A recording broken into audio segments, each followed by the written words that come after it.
마태복음 17장 14절부터 27절까지 말씀을 한 절씩 교독하겠습니다. 그들이 무리에게 이르매 한 사람이 예수께 와서 꿇어 엎드려 이르되 주여, 내 아들을 불쌍히 여기소서. 그가 간질로 심히 고생하여 자주 불에도 넘어지며 물에도 넘어지는지라. 내가 주의 제자들에게 데리고 왔으나 능히 고치지 못하더이다. 예수께서 대답하여 이르시되 믿음이 없고 패역한 세대여, 내가 얼마나 너희와 함께 있으며 얼마나 너희에게 참으리요. 그를 이리로 데려오라 하시니라. 이에 예수께서 꾸짖으시니 귀신이 나가고 아이가 그때부터 나으니라. 이때 제자들이 조용히 예수께 나와 이르되 우리는 어찌하여 쫓아내지 못하였나이까. 이르시되 너희 믿음이 작은 까닭이니라. 진실로 너희에게 이르노니 만일 너희에게 믿음이 겨자씨 한 알만큼만 있어도 이 산을 명하여 여기서 저기로 옮겨지라 하면 옮겨질 것이요 또 너희가 못할 것이 없으리라. 갈릴리에 모일 때에 예수께서 제자들에게 이르시되 인자가 장차 사람들의 손에 넘겨져 죽임을 당하고 제3일에 살아나리라 하시니 제자들이 매우 근심하더라. 가버나움에 이르니 반세계를 판자들이 베드로에게 나와 이르되 너의 선생은 반세계를 내지 아니하였느냐. 이르되 내신다 하고 집에 들어가니 예수께서 먼저 이르시되 시몬아 내 생각은 어떠하냐. 세상 임금들이 누구에게 관세와 국세를 받느냐. 자기 아들에게냐 타인에게냐. 베드로가 이르되 타인에게니이다. 예수께서 이르시되 그렇다면 아들들은 세를 면하리라. 같이 읽겠습니다. 그러나 우리가 그들이 실족하지 않게 하기 위하여 내가 바다에 가서 낚시를 던져 먼저 오르는 고기를 가져 입을 열면 돈 한 세겔을 얻을 것이니 가져다가 나와 너를 위하여 주라 하시니라. 아멘. 우리 함께 축복을 선언하겠습니다. 평안하십시오. 당신은 세계 살릴 선교사입니다. 오직 예수의 복음이 우리를 살립니다.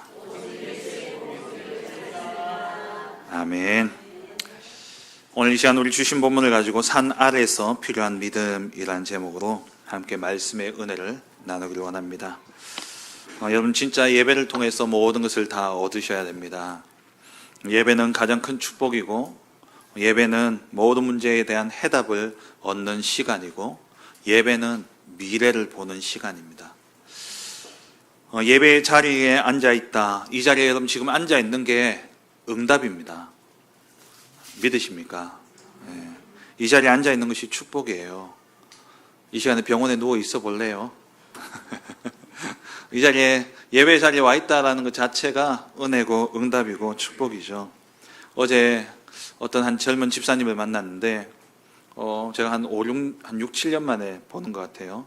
하나교회에서 나오고 지교회당 오고 난 다음에 처음 보는 것 같은데 너무 살이 이렇게 빠진 겁니다. 그래서 살 너무 빠졌다고, 그러니까 다이어트 했냐고 이러니까는 몰랐냐고 그러더라고요. 몰랐다니까는 아팠다는 거예요.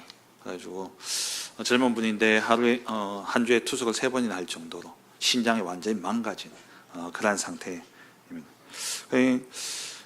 그러면서 이분이 이제는 좀 많이 좋아졌다고, 한 1년 정도 됐는데 이제 좀 많이 회복되어졌다고 그런 이야기를 하더라고요.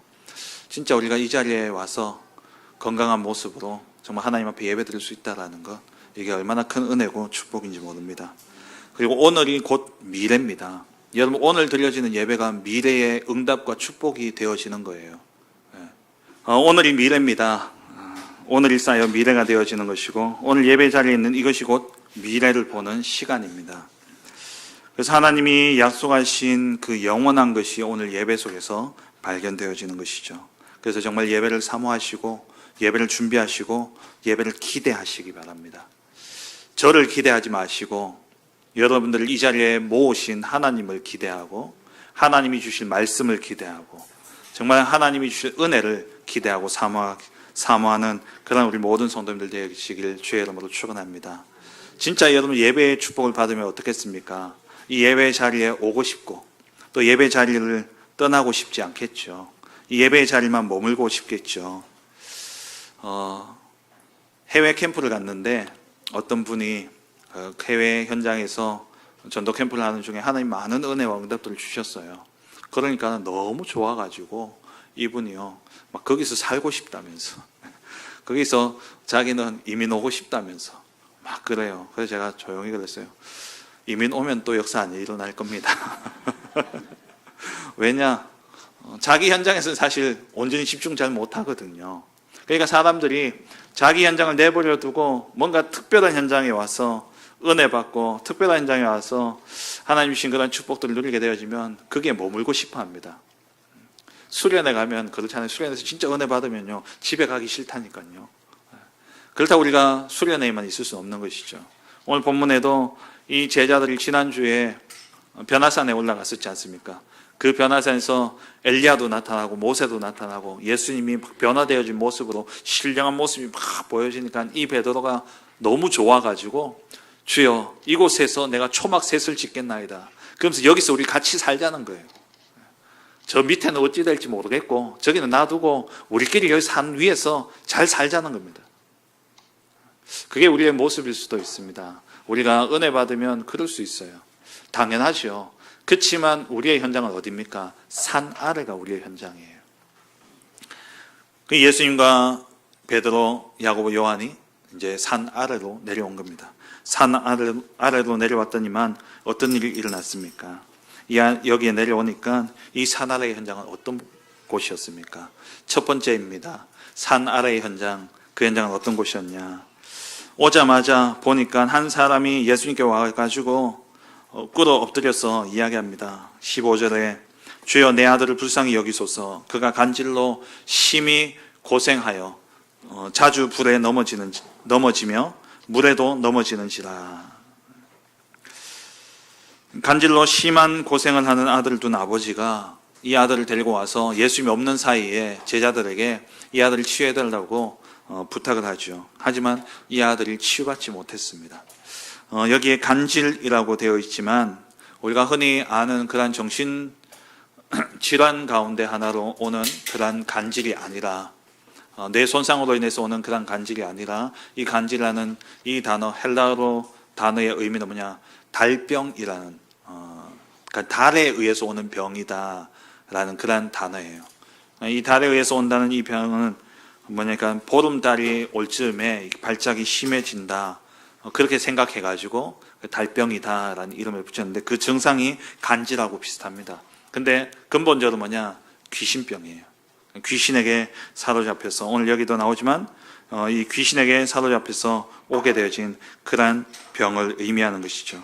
그 상태가 얼마나 중했든지 간질이 걸리면 불에도 넘어지고 이러한 증상이 오면 불에도 넘어지고 왜? 자기가 자기 몸을 주체할 수 없으니까요. 우리가 간질 환자들이 그렇잖아요. 내가 이 자리에 너무 중요한 자리에 중요한 그러한 현장인데 거기서 내가 쓰러지지 말아야지 아무리 결심해도요. 이게 한번 딱 오면 어떻게 되어질지 모르는 겁니다. 옆에 불이 있는데도 자기가 그 불이 조심해야 될 줄 알지만 이게 오면요 이길 수가 없는 거예요. 불에도 넘어지고 물에도 넘어질 정도로 그렇게 고통당했던 그러한 아들을 둔 아버지의 모습이었죠. 하지만 여기에 대해서 누구도 답을 주지 못하고 해결하지 못했습니다. 이 질병을 치유하지 못하는 절대 불가능의 현장, 그곳이 바로 산 아래의 현장이죠. 우리가 바로 살아가는 그 현장이 바로 이러한 현장입니다. 우리가 부딪히고 우리가 겪고 우리가 살아내야 되는 그 현장이 바로 이러한 절대 불가능의 문제들이 산적한 그러한 현장이다라는 것이죠. 그래서 이 현장은 진짜 그렇다면 왜 이런 현장이 되었습니까? 에베소서 2장 2절에 그때의 너희는 그 가운데서 행하여 이 세상 풍조를 따르고 공중의 권세 잡은 자를 따랐으니 곧 지금 불순종의 아들들 가운데서 역사하는 영이라. 이 세상은 공중 권세 잡은 자가 이 세상을 부여잡고 이 세상을 다스리고 있는 그러한 세상입니다. 공중 권세 잡은 자에 의해서 다스림 받는 세상이 바로 산 아래의 현장이라는 것이죠. 그래서 이 현장의 진짜 왕은 누구였냐? 요한복음 16장 11절에 세상 임금 마귀였고요. 고린도후서 4장 4절에 세상 신이 마귀 사단이 되어져 있는 그러한 현장이었던 것이죠. 그래서 이 마귀 사단이 사람들 마음속에 들어가서 집을 짓고 있는 겁니다. 마태복음 12장 29절에 사람이 먼저 강한 자를 결박하지 않고서야 어떻게 그 강한 자의 집에 들어가서 그 세간을 강탈하겠느냐. 그 집은 곧 우리의 마음을 이야기하는 것이죠. 우리의 마음에 강한 자가 딱 자리 잡고 있다라는 겁니다. 그 강한 자가 누구냐? 세상 임금, 세상 신, 공중 권세 잡은 자가 바로 세상 사람들의 하나님을 알지 못하는 저들의 마음에 그 집을 강탈, 그 집을 장악하고 살아가고 있다라는 거죠. 그래서 이 세상의 모든 이론과 문화들은 곧 하나님을 대적하여 하나님보다 높아지려는 그러한 이론들입니다. 고린도후서 4장 4절 5절에 우리의 싸우는 무기는 육신에 속한 것이 아니요 오직 어떠한 진도 무너뜨리는 하나님의 능력이라. 사단이 진을 치고 사단이 강력한 진을 만들어 놓은 거예요. 그게 뭐냐? 이 세상의 모든 이론들, 그 이론에서 나오는 생각들, 그것들이 무엇이냐? 하나님을 대적하여 하나님보다 높아지도록 만드는 것. 이게 세상이 만들어 놓은 강력한 세상의 이론이고 세상의 그 이론에서 나오는 문화고 생각들이고, 그 배경에는 사단이 강력한 진을 만들어서 이 세상을 다스리고 있다라는 겁니다. 이게 우리가 살고 있는 이 세상, 산 아래의 현장의 모습입니다. 그 결과 이 세상은 어떻습니까? 그 결과 모든 생각하는 것이 자기 중심이에요. 자기 생각이에요. 나 중심입니다. 좋은 것, 옳은 것, 그리고 좋은 사람, 나쁜 사람 다 기준이, 모든 것의 기준이 납니다. 내게 좋은 사람이 좋은 사람이고 내게 안 좋은 사람은 안 좋은 사람이죠. 우리 대통령 하나를 뽑는데도 그 대통령 후보들을 향해서 좋다 나쁘다 얼마나 많은 이야기를 합니까? 저는 법으로 정해놨으면 좋겠어요. 이런 사람이 좋은 사람이고 이런 사람이 나쁜 사람이고, 그러면 선택하기도 쉬울 텐데. 그런데 전부 이야기 들어보면 전부 자기 기준이에요. 자기 기준이고 또 뭐 자기 어려울 때 뭐 좋은 정책을 써가지고 자기한테 뭐 도움이 되어줬고, 지금 뭐 저 전라도 민심이 또 돌아서고 난리랍니다. 충청도라 그러나? 충청도요. 왜? 대통령이 세종시 행정 그걸로 해가지고 하겠다고 공약해놨는데 지금 부산에 그 해양 분가 뭔가 해양수산분가 그거부터 옮긴다고 해가지고 충청도의 민심이요 완전히 지금 내려갔대요. 뭡니까? 나 중심이에요. 다 자기 중심이에요. 다 나 중심입니다. 세상의 모든 것이 나 중심이에요. 그리고 모든 것이 자기 유익, 자기 입장에 따라 생각하고 자기 성공, 자기 자리 생각하고, 그게 이 세상, 이 현실입니다. 여러분 회사에서 만나는 사람들, 여러분 직장에서 만나는 사람들, 또 여러분 세상에서 관계 맺는 모든 인간관계들 조심하셔야 됩니다. 진짜 영적으로요 기도하시면서 만나야 돼요. 왜? 다 자기 입장, 자기 생각, 자기 주장대로 결국에는 그리로 갈 것이기 때문에 처음부터 끝까지 좋은 사람은 잘 없습니다. 이해관계가 딱 걸려지면요 어찌 될지 몰라요. 그래서요 진짜 산업하시는 분들 기도하셔야 돼요. 흑암을 꺾으셔야 돼요. 속이는 자, 그 속에 진리가 없는 자, 그 마귀를 아비로 모시고 살아가는 자와 사업을 해야 되고 관계를 해야 되는데 우리가 정상적으로 되겠습니까? 진짜 기도하셔야 돼요. 그러니까 이 세상은 어떻습니까? 내 뜻대로 안 되어지니까, 내 힘대로 안 되어지니까 다른 의지할 것을 찾아서 우상숭배, 점치러 다니고 굿하고 이렇게 되어질 수밖에 없는 것이죠. 개인은 절대 불가능의 그런 운명 같은 문제 속에 사로잡혀서 고통당하며 살아가는 겁니다. 이 땅에 질병에 고통당하는 자들, 또 정신질환자들 통계가 나왔는데 평생 정신질환을 앓는 비율이 28%랍니다. 그러니까 일생에 한 번은 정신병 걸리는 사람이 4명 중에 1명이라는 거예요. 그 정도로 심각한 시대를 살고 있습니다. 엘리트들은 어떻습니까? 드러내놓지는 못하지만 숨겨서 고통당하고 시달리고 있는 이러한 세상, 이러한 현장 속에, 이러한 절대 불가능의 현장 속에 우리가 살아가야 되는 겁니다. 이 세상 속에서 답을 주지 못하는 것은 당연하죠. 하지만 이 세상이 답을 주지 못하는 것은 당연합니다. 그런데 세상뿐만 아니라 제자들조차도 답을 주지 못하고 있다는 거예요. 오늘 본문 16절에 제자들에게 데리고 왔으나 능히 고치지 못하였다라고 이야기하고 있죠. 제자들도 고치지 못합니다. 이 제자들은 사실 의미를 보면 제자들은 곧 교회를 의미합니다. 지금 교회가 이 산 아래의 세상에, 산 아래의 현장에 와 있는 귀신의 병, 정신의 병, 이 육신의 질병들과 온갖 고통과 고난의 문제들, 세상의 흑암의 문화와 이 세상에 일어나는 각종 일어나는 이러한 문제들 앞에 아무 영향을 주지 못하고 답을 주지 못하고 있다라는 것이죠. 하나님의 자녀들과 하나님의 백성들이 이 땅에 있음에도 불구하고 현장은 더욱더 어려워져 가고 있는 것입니다. 그래서 예수님이 17절에 꾸짖으시죠. 17절에 믿음이 없고 패역한 세대여, 내가 얼마나 너희와 함께 있으며 얼마나 너희에게 참으리요, 그를 이리로 데려오라. 믿음이 없고 패역한 세대라고 예수님이 꾸짖으십니다. 이것은 제자들에게만 하신 말씀이 아니라 거기에 모여있던 무리들을 향해서 하는 말이고, 또 나아가서 그 아이의 아버지에게 하는 이야기죠. 믿음이 없고 패역한 세대들. 산 아래의 현장은 어떤 곳이냐? 믿음이 없고 패역한 자들이 모인 현장입니다. 그럼 이 패역하다라는 단어는 우리가 잘 쓰진 않지만 왜곡되고 뒤틀리고 그러면서 반대로 행하는 그런 의미를 이야기하고 있어요. 믿음이 없으면 어떻게 살아가느냐? 하나님의 뜻과 반대로 살아가는 겁니다. 믿음이 없으면 왜곡된 삶을 살아갈 수밖에 없습니다.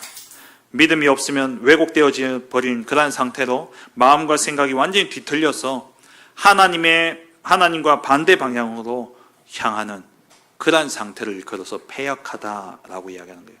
우리가 믿음이 없으면 그렇게 되어져요. 우리가 오늘 이 자리를 예배드리고 있고 우리가 하나님의 자녀고 하나님의 백성임에도 불구하고 우리가 믿음이 떨어지면 하나님과 반대 방향으로 나아가는 겁니다.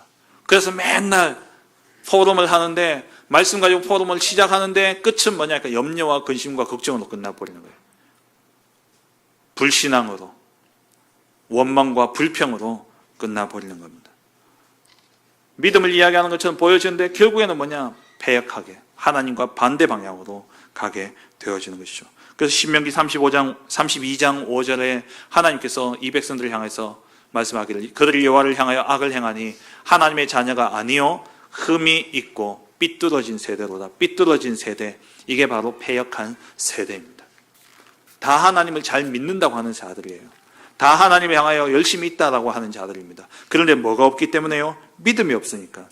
믿음이 없으니까 왜곡되어지고, 믿음이 없으니까 마음과 생각이 삐뚤어지고, 믿음이 없으니까 하나님과 반대로 행하게 되어지는 것이죠. 당연한 이치입니다. 산 아래의 세상, 이 산 아래의 세상은 하나님을 섬겨야 되는 인간이 하나님을 떠나서 사단과 마귀를 임금과 신으로 섬기고, 그래서 그 인간들은 모두 다 하나님과 반대 방향으로 왜곡되어진 그러한 패역한 삶을 살고 있는 것입니다. 이러한 세상 속에 살아가는 저와 여러분들에게 필요한 것은 두 번째로 믿음입니다. 산 아래에서 우리에게 필요한 것은 믿음이죠. 그래서 예수님이 아이를 데려오라 명하십니다. 그래서 그 아이를 데리고 오니까 예수님이 그 아이를 붙잡고 있는 귀신을 향해서 꾸짖으시니까 귀신이 떠나가게 되어졌죠. 귀신이 나가고 아이가 낫게 되어졌습니다. 그때에 제자들이 예수님께 와서 묻습니다. 19절에 조용히 제자들이 와서, 왜? 부끄러우니까 조용히 예수님께 와서, 예수님 근데 왜 우리는 못 쫓아냈죠? 라고 조용히 물은 겁니다. 그때 예수님 대답은 간단했습니다. 예수님이 뭐라고 이야기하십니까? 20절에 너희 믿음이 작은 까닭이다. 꾸짖으시기보다 예수님께서 답을 이야기하시죠. 너희 믿음이 작기 때문이다. 겨자씨 한 알만큼의 믿음만 있어도 이 산을 여기서 저기로 옮길 수 있을 텐데 너희의 믿음이 작기 때문이다. 이 산은요, 여기 우리 뒤에 비스산, 이것도 큰 산이죠. 한 1100고지 되니까요. 근데 이 정도 산이 아니에요. 여기서 이야기하는 이 산은 예수님이 올라갔다 왔던 그 헬몬산, 높이가 얼마냐? 3000m가 넘는 산이에요. 그 어마어마한 산을 가리키시면서 겨자씨만한 믿음만 있으면 이 산을 여기서 저기로 옮길 수 있다 라고 말씀하신 거죠. 절대 불가능의 현장. 우리가 생각할 때는 야, 그게 가능하냐 싶죠. 하나님은요, 가능하시잖아요. 하나님께는 가능한 거예요. 하나님은 하실 수 있습니다. 그리스도, 하나님이신 그리스도는 가능한 것이죠. 결국 뭐의 문제입니까? 믿음의 문제인 거예요. 절대 불가능의 현장, 사단과 마귀가 임금과 신이 되어져 있고 인간들은 패역하여서 하나님과 반대 방향으로 살아가는 이 세상 속에 필요한 것이 무엇이냐? 패역하지 않기 위해서, 하나님과 방향이 맞기 위해서는 믿음이 있어야 되는 겁니다. 온전한 믿음, 겨자씨 하늘 같은 믿음. 여러분, 작든 크든 씨앗 하나에는 생명이, 온전한 생명이 담겨 있는 겁니다. 겨자씨가 아무리 작더라도 그 씨는 나중에 제대로 심겨지고 제대로 자라면 큰 나무가 되어지고 열매를 거두는 그러한 나무가 되어집니다. 아무리 큰 씨도 결국 나무 한 그루가 되는 거고, 작은 씨도 결국 나무 한 그루가 돼요. 똑같다라는 거예요. 우리의 믿음, 우리의 온전한 믿음이 필요하다라는 겁니다. 그래서 예수님이 보시면 믿음이 작은 것 때문에 꾸짖으신 그러한 부분이 몇 군데 나옵니다. 우리가 오늘 이 본문에서 그렇다면 우리가 가져야 될 믿음이 무엇이냐 할 때에 이 본문을 통해서 우리가 찾아내야 될 믿음, 본문을 통해서는 사실 잘 이렇게 뚜렷하지 않지만 마태복음 전체를 향해서 본다면은 우리의 믿음은 뚜렷하게 말씀하고 있어요. 그 첫 번째가 뭐냐? 우리의 믿음은 바로 주만 바라보는 믿음입니다. 예수만 바라봐야 돼요. 우리가 문제 생기면 어떻습니까? 문제와 환경, 상황이 우리를 힘들게 합니다. 그래서 우리는요, 우리의 시선이 문제와 상황에 머무를 때가 있어요. 그러면 뭐가 찾아옵니까? 염려가 찾아옵니다. 그러면 불안이 찾아와요. 그러면 우리에게 불신앙이 임해요. 그러면 예수님을 그 속에서 이게 문제를 바라보면서 문제 속에서 예수님을 보면 어떻게 되냐? 그 문제에 대한 해답으로밖에 예수님이 안 보여집니다. 그 문제에 대한 해결자로만 예수님이 보여지지 않는다라는 것이죠. 그래서 우리는요, 우리의 시선이 문제와 환경과 상황에 머무를 때는 우리의 믿음이 작아질 수밖에 없습니다. 왜? 염려와 불신앙이 들어오기 때문에요. 그래서 우리의 시선은 항상 어디를 향해야 되냐? 그리스도께만 집중해야 되는 거예요. 문제와 상황, 환경을 바라보는 것이 아니라 그리스도를 바라보는 믿음이 바로 우리는 세상을 치유하고 세상을 살리는 믿음이 되어지는 겁니다. 마태복음 14장에 보면은 예수님이 바다 위를 걸어서 예수님이 오시죠. 그때 바람이 거세게 불고 그러면서 고난당하는 이 제자들에게 예수님이 밤에 그들의 그 유대인의 전통 그 문화 속에서 귀신이 가장 역사하는 그 시간에 예수님이 물 위를 걸어오신 겁니다. 그러니까 제자들이 전부 다 하나같이 요령인 줄 알았죠. 근데 예수님이 내다 라고 이야기하니까 이 베드로가 어떻게 이야기합니까? 28절에 만일 주님이시거든 나를 명하여 물 위로 오라 하소서. 그래가지고 이 베드로가 어때요? 물 위를 걸어서 예수님께 갔습니다. 걸어가다가 30절에 어떻게 되냐? 바람을 보고 무서워요. 예수님 보고 갈 때는 물 위를 걸었는데 가다 보니까 갑자기 파도가요. 이게 바람이 세게 부니까 저쪽에서 큰 파도가 온단 말이죠. 눈이 거기를 향하는 순간 두려움이 들어오면서 어떻게 했냐? 빠져가는지라. 그러면서 주여 나를 구원하소서라고 이야기하죠. 이때 예수님이 31절에 이야기하죠. 믿음이 작은 자여 왜 의심하였느냐? 믿음이 작은 자. 여기서 말하는 믿음은 뭐겠습니까? 왜 나만 보지 않고 바람을 봤냐? 왜 나만 보지 않고 그 파도를 보았느냐? 이 말이에요. 우리의 믿음, 우리가 가져야 될 믿음은 뭐냐? 모든 문제와 사건과 일들 속에서 온전히 주님께만 우리의 시선이 향해야 됩니다. 그 주님이 누구시기 때문에 그렇습니까? 그 주님이 누구시길래 우리는 예수만 바라보면 됩니까? 오늘 22절, 23절에 그 주님이 바로 우리를 위해 십자가에 죽으시고 부활하신 바로 그리스도가 되실 분이기 때문에, 바로 그리스도로 오신 분이기 때문에 우리의 시선은 예수님만 향해야 되는 것이죠. 그 예수님은 우리의 모든 문제의 해결자 되십니다. 그래서 예수님은 오늘 본문에 십자가에 죽으시고 그리고 3일 만에 살아날 것을 말씀하신 것이죠. 이 땅의 모든 문제는 하나님을 떠난 원죄로 말미암아 오게 되어진 저주와 재앙입니다. 창세기 3장에 선악과를 먹음으로 말미암아 하나님이 땅과 이 세상 만물을 저주하시고, 그리고 이 뱀, 사단을 저주하시고, 그리고 인간에게도 저주하셨죠. 그러니까 이 땅에 있는 모든 게 저주받은 거예요. 무엇 때문에요? 죄 때문에요. 그래서 예수님은 십자가에 죽으신 겁니다. 무엇을 위해서요? 죄 문제 해결하기 위해서요. 마가복음 10장 45절에 인자가 온 것은 섬김을 받으려 함이 아니라 도리어 섬기려 하고 자기 목숨을 많은 사람의 대속물로 내어주려 합니다. 많은 사람의 대속물로. 우리의 죄 문제를 해결하시기 위해서 예수님이 친히 십자가에 죽으심으로 모든 저주와 재앙의 근원을 해결하신 것입니다.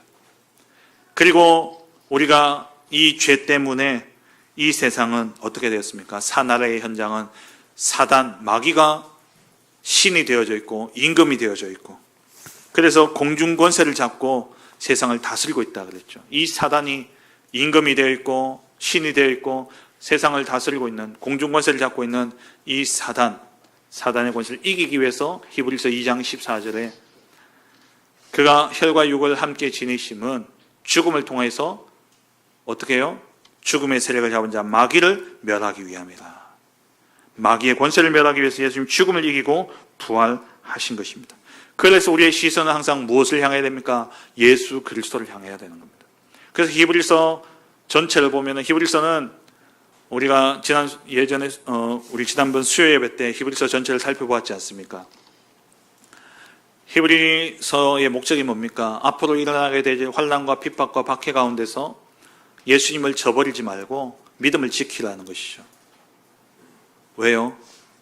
이 예수만이 우리의 온전한 구원자가 되시고 우리의 중보자가 되시고 우리의 참 제사장이 되어지시기 때문에, 그래서 히브리서 3장에 예수를 깊이 생각하라 말씀하고, 히브리서 4장 16절에는 그 그리스도 앞에, 은혜의 보좌 앞에 담대히 나아가라 말씀하고, 히브리서 11장 1절에는 예수만 바라보라 말씀하고 있죠. 그게 우리의 믿음이라고 해서 히브리서 11장에 믿음은 바라는 것들의 실상이요 보이지 않는 것들의 증거다. 우리가 가져야 될 믿음이 무엇이냐? 우리의 시선을 세상에서 그리스도께로 향하는 것. 그게 온전한 믿음입니다. 그 믿음만 있어도 산을 옮기는 그런 역사가 일어나게 되어지는 거예요. 아직도 믿음이 부족한 제자들은 이 이야기를 듣고 23절에 심히 매우 근심했다라고 되어 있죠. 믿음이 적은 자들은 이렇습니다. 근데 진짜 왜 그러면 이들이 이럴 수밖에 없냐? 진짜 현장을 못 봤기 때문에. 이 세상이 어떤 현장인지를 정말 안다면 예수님이 죽으시는 것이 당연하고 예수님이 부활하셔야 되는 것이 당연하게 되어지는 것이죠.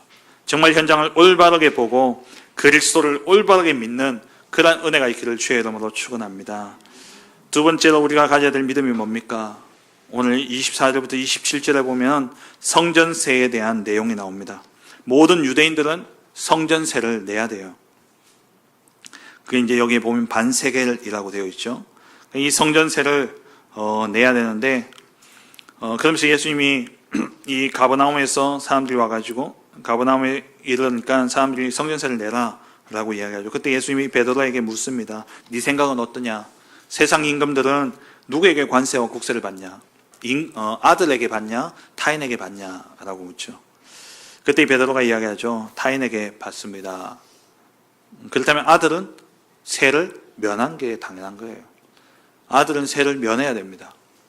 그런데 예수님이 어떻게 합니까? 베드로를 시켜가지고 그들이 실족하지 않게 하기 위해서 세상에 가서 물고기를 잡아가지고 그 바다에서 고기 잡으면 그 고기 입에 한 세겔이 들어있을 것이다. 그 한 세겔을 가지고 너와 나의 성전세를 내라라고 이야기하죠. 그럼 이 본문이 말씀하는 게 무엇이냐? 우리의 믿음을 이야기하는 거예요. 뭐에 대한 믿음이냐? 아들로서의 믿음. 그러니까 세는 누가 냅니까? 타인이 내는 거예요. 아들은 안 내는 거예요. 그럼에도 불구하고 아들이 내야 된다면 그 아들을 위해서 어떻게 하십니까? 물고기 입에 돈을 넣어서라도 주신다라는 거예요. 우리의 현실 속에, 산 아래의 현장에 우리의 마음과 생각을 빼앗는 문제들이 얼마나 많습니까? 우리의 현실이 녹록지 않죠. 얼마나 힘듭니까? 아이를 키우는 것도 힘들고, 또 집안의 경제도 힘들고, 또 일도 힘들고, 얼마나 어렵고 힘듭니까? 그러한 세상 속에 우리가 문제와 현실을 거기에 집중할 것이 아니라 먼저는 그리스도에 집중해야 되고, 모든 문제 해결자 되시고 우리의 창조주가 되시고 우리의 구원자가 되시는 그 그리스도에 집중해야 되고, 그리고 또 하나 우리가 가져야 될 믿음이 뭐냐? 나는 하나님의 아들이다, 나는 하나님의 자녀라는 이 사실을 여러분 꼭 믿으셔야 돼요. 우리는 하나님의 자녀입니다. 하나님의 자녀이기 때문에 우리는요 세상을 따르지 않아도 돼요. 왜? 우리는 하나님 나라에 속한 자들이기 때문에. 그렇죠? 그렇지만 우리는 세상 속에 살아갑니다. 그래서 세상 사람들이 실족하지 않도록 우리는 배려하고 그들을 수용하고 그들을 살려야 돼요. 그러기 위해서 우리는 세상과 맞춰가야 됩니다. 때로는 우리는 진짜 바보 같은 소리를 바보같이 여겨질 수도 있고 미련하게 여겨지고, 그리고 우리는 세상에 어떻게 보면 또 손해보는 것 같고 또 손해볼 수도 있습니다. 하지만 우리는 하나님의 자녀입니다. 하나님이 지키시고 하나님이 책임지시고 하나님이 보호하시고 하나님이 채우시는 우리 아버지, 그분이 바로 하나님이십니다. 우리는 하나님의 자녀예요. 오늘 본문은 하나님의 자녀라는 사실을 기억하라는 거예요. 그 자녀는 필요하다면 물고기 입을 통해서라도 주신다라는 겁니다. 나의 아버지 되신 하나님이 우리의 모든 것을 책임지십니다. 이 믿음을 가지시기 바랍니다. 염려하지 마세요. 근심하지 마세요. 근심한다고, 염려한다고 키가 자랍니까? 염려한다고 없던 돈이 생깁니까? 몸만 상해요. 병원비만 더 들어요. 염려할 게 없어요. 염려하지 말라 그랬어요. 마태복음 6장 25절 이하에 보면 예수님이 또 믿음이 적은 자들아 라고 이야기합니다. 그 내용이 뭡니까? 25절부터 보세요. 그러므로 너에게 이르노니 목숨을 위하여 무엇을 먹을까, 무엇을 마실까, 몸을 위하여 무엇을 입을까 염려하지 말라. 목숨이 음식보다 중하지 아니하며 몸이 의복보다 중하지 아니하냐. 그러면서 26절에 공중의 새를 보라. 이 새는 심지도 않고 거두지도 않고 창고에 모아 들이지도 않는데 하늘 아버지께서 기르신다 그랬어요. 너희는 이것들보다 귀하지 아니하냐. 여러분, 공중의 새보다 하나님 아들이 귀하죠. 저와 여러분 하나님의 자녀라니까요. 그러면서 27절에 너희 중에 누구라도 염려함으로써 그 길을 한 자라도 크게 할 수 있냐. 염려한다고 됩니까? 근심한다고 됩니까? 그래서 예수님 또 이야기하셔요. 28절 29절에 들의 백합화 어떻게 자라는지 보라. 이 들의 백합화가 어떻게 자라는지 보라. 수고도 아니하고 길쌈도 아니한다. 그러면서 28절에 솔로몬의, 그치만 이 백합화는 솔로몬의 어떤 영광보다도 이 꽃보다 못하다라고 이야기했어요. 이 꽃보다 못하다 그랬어요. 하나님이 하시면 가장 완전합니다. 하나님이 하시면 가장 아름답습니다. 하나님이 하시면 가장 완벽합니다. 그런데 30절 보세요. 오늘 읽다가 내일 아궁이에 던져질 들풀도 하나님이 이렇게 입히시거든. 하물며 너희일까 보냐. 우리 누굽니까? 하나님의 자녀입니다. 하나님 자녀입니다. 하나님 자녀인 우리를 들의 저 풀 한 포기보다 못하게 하겠냐라는 거예요. 저 공중의 새보다 못하게 하겠냐라는 거예요. 믿음이 작은 자들아. 믿음이 작은 자들아. 우리는 하나님의 자녀입니다. 필요하다면 하나님이요 물고기 입에 동전 넣어가지고라도 주신다니까요. 필요하다면. 우리는 세상 속에 살지만 우리는 세상의 것에 마음과 생각이 빼앗겨서는 안 된다라는 거예요. 오직 주님만 바라봐야 됩니다. 말씀 맺겠습니다. 성도는 구별되어진 자라는 뜻입니다. 성도는 거룩한 자죠. 거룩이라는 뜻은 구별되었다라는 말이에요. 우리는 세상과 구별된 자들입니다. 우리가 하나님의 자녀가 되었다라는 것, 우리가 예수 그리스도를 믿는다라는 것은 세상과 구별되어졌고 세상과 다른 방식으로 세상과 다른 삶을 살아야 되는 그런 존재입니다. 그렇다면 이 거룩이라는 것은요, 우리가 흔히 생각하는 행위가 아니에요. 착하게, 깨끗하게, 바르게 사는 게 거룩이 아닙니다. 거룩은 관계를 이야기하는 겁니다. 거룩의 핵심은 행위가 아닌 관계입니다. 관계가 올바르면 행위는요, 바른 행위가 나오게 되어 있습니다. 그래서 데살로니가 전서 1장 3절에 사랑의 수고라는 말이 나오죠. 진짜 사랑하면 어떻습니까? 거룩하게 하게 돼요. 정말 사랑하면요, 아낄 수 있습니다. 저희 집에 딸이 많지 않습니까? 제가 한 번씩 그런 이야기를 합니다. 니를 진짜 아껴주고 사랑하는 남자는 너를 함부로 대하지 않는다. 진짜 그렇죠. 아끼면요, 정말 사랑하면요, 아끼게 되어 있습니다. 배려하게 되어 있어요. 거룩은요, 거기서 나오는 거예요. 우리가 진짜 하나님을 사랑한다면은 그 하나님을 사랑하기 때문에 우리는 수고할 수 있고 그런 거예요. 우리가 새벽기도 매일 나오는 걸 보고 거룩하다고 하는 것이 아니라 진짜 하나님을 사랑하고 하나님을 향하여 거룩하기 때문에 새벽기도 나오는 게 수고롭지 않는 것. 그게 진짜 거룩인 거예요. 그래서 거룩은 우리가 함부로 판단할 수 있는 것은 아닙니다. 내면의 것이기 때문에. 그래서 진짜 신부가 신랑에게 거룩한 상태는 뭡니까? 신랑밖에 없는 게 거룩한 상태예요. 거룩하게 살고 계십니까? 거룩하지 않으십니까? 신랑밖에 없지 않습니까? 하나님을 사랑하는 관계에서 나오는 그 사랑의 행위, 그게 거룩이고 그게 성도의 마땅한 삶입니다. 레위기 11장 45절에 나는 너희의 하나님이 되려고 너희를 애굽 땅에서 인도하여 낸 여호와라. 내가 거룩하니 너희도 거룩할지어다. 이 말이 뭐냐? 내가 너희를 사랑해서 구원했기 때문에 내가 그렇게까지 너희를 사랑한 것처럼 너희도 나를 사랑하라. 어떻게 해요? 내 말을 지켜 행하라는 거예요. 거기서 시작되어지는 겁니다. 거룩은요. 하나님이 우리를 자녀로 사랑하시기 때문에 우리도 하나님을 사랑하는 겁니다. 우리는 하나님의 자녀요, 하나님 나라의 백성으로서 구별된 거룩한 성도지만, 이렇게 구별되어져 있지만 우리는 이 땅에서 살아가야 됩니다. 산 아래의 현장에서 우리는 살아가야 되죠. 이 세상 속에서 우리는 어떻게 살아가야 됩니까? 어떻게 살아가야 세상을 이기고 세상을 살릴 수 있겠습니까? 그 비밀은 오직 믿음입니다.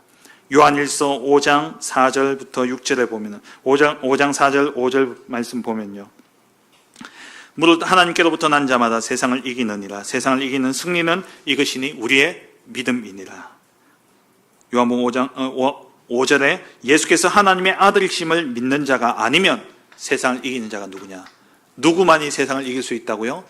예수가 하나님의 아들이심을 믿는 자, 그러니까 예수님만 바라보는 자, 그리고 예수님을 하나님의 아들로 믿는 자에게는 하나님의 자녀가 되는 권세를 주셨으니 하나님의 자녀 되어진 우리, 그래서 하나님을 나의 아버지로 믿는 자, 그 사람은 세상을 치유하고 세상을 살리게 됩니다. 우리가 가져야 될 두 가지 믿음, 예수가 그리스도라는 믿음, 오직 예수만이 우리의 유일한 구원자라는 이 사실을 믿는 믿음, 문제와 상황과 어려움 속에 문제를 바라보는 것이 아니라 오직 예수만 바라보는 그 믿음, 그리고 그 모든 문제 속에 하나님이 나의 아버지시라는 사실을 믿는 믿음, 그 아버지가 저 들꽃보다 못하게 우리를 하겠냐? 공중에 나는 새보다 우리를 못하게 하겠습니까? 필요하다면 물고기 입에다가 동전을 넣어가지고라도 우리에게 필요를 채우시는 분이 바로 하나님이심을 우리는 믿어야 되는 것입니다. 그리스도로 말미암아 회복되어진 하나님의 자녀되어진 이 관계를 잊지 마시고 하나님을 늘 나의 아버지로 모시고 예수가 그리스도, 그리고 하나님이 나의 아버지시라는 이 믿음 가지고 산 아래에 세상 신, 세상 임금, 이 공중권세 잡은 자 마귀 사단의 권세를 꺾고 이 세상을 치유하고 살리는 전도자 되시길 주의 이름으로 축원합니다. 창세전에 우리를 택하셔서 우리로 하나님의 자녀 삼으시고 우리를 구별하여 하나님의 자녀로, 하나님의 소유된 백성으로 불러주시는 은혜 감사합니다. 구별되었지만 우리가 하나님의 나라의 백성으로서 또 이 땅에 하나님의 나라를 이루기 위해 세상 속에 들어와 살아가는 전도자로 불러주시는 은혜 감사드립니다. 하나님, 이 세상 속에서 세상을 정복하고 다스리고 세상을 이기는 이김은 오직 믿음밖에 없는 줄 믿사오니 예수가 그리스도의 심을 믿는 믿음으로 문제와 상황과 환경과 사건 바라보지 않고 오직 예수 그리스도께 우리의 시선을 고정하게 하시고, 또 우리는 하나님의 자녀이기에 아버지 되신 하나님께 우리의 시선을 고정함으로 말미암아 이 땅에 그리스도의 그 이름의 능력과 권세로 하나님의 역사로 말미암아 세상 임금, 세상 신, 공중 권세 잡은 마귀 사단의 권세가 멸하여지고 이 땅에 참된 치유가 일어나며 회복의 역사가 일어나고 이 땅을 정복하고 다스리는 참된 전도자의 축복 누리는 한 주간 되어줄 수 있도록 역사하여 주옵소서. 예수 그리스도의 이름으로 기도합니다. 아멘. 광고 드리겠습니다. 다음 주일은 맥주 감사 주일로 지킵니다. 맥주 감사절입니다. 또 한 해 동안 하나님 우리에게 주신 그 은혜를 우리가 생각하며 믿음과 또 우리 신앙의 고백을 담아서 맥주 감사 헌금을 준비하셔서 헌금함에 넣으시면 되겠습니다. 뒤편에 봉투가 준비되어져 있습니다. 봉투에 넣으셔서 다음 주 오실 때 헌금함에 넣으시면 되겠습니다. 매주 우리 금요 전도 캠프가 농공 지역에서 이루어지고 있습니다. 여러분 계속해서 기도해 주시고 또 함께 인도받아 주시면 감사하겠습니다. 훈련 광고 주보를 참조해 주시기 바랍니다. 이상 교회 살리는 말씀 전해드렸습니다. 준비하신 예물 우리 하나님께 드리겠습니다.